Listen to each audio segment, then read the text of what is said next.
Hey YouTube, it's Andrew, LP134113. Lately, I've been getting some questions and comments in regards to my Linkin Park tattoo, and this little description will hopefully help clear things up for you guys.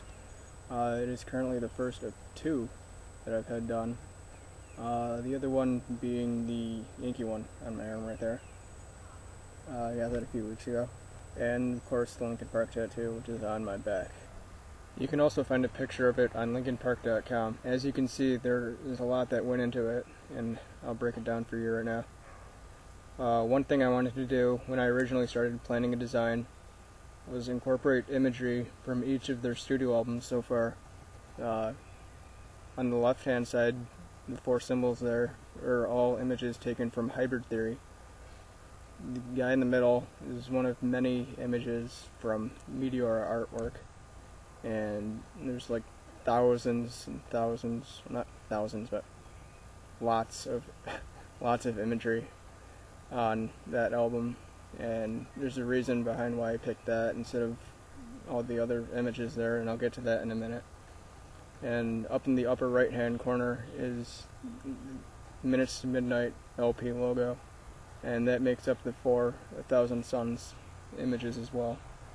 One other thing I wanted to do when I originally came up with this idea was to make a personal connection to the image as a whole. This gets back to the guy in the middle from Meteora.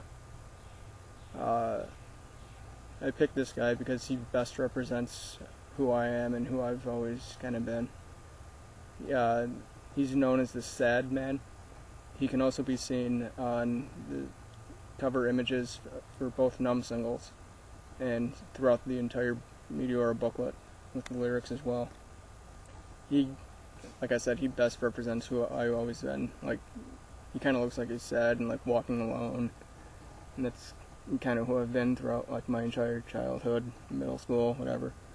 And he's surrounding himself with Linkin Park images, and that kind of relates to how I kind of surrounded myself with Linkin Park being one of my biggest influences growing up.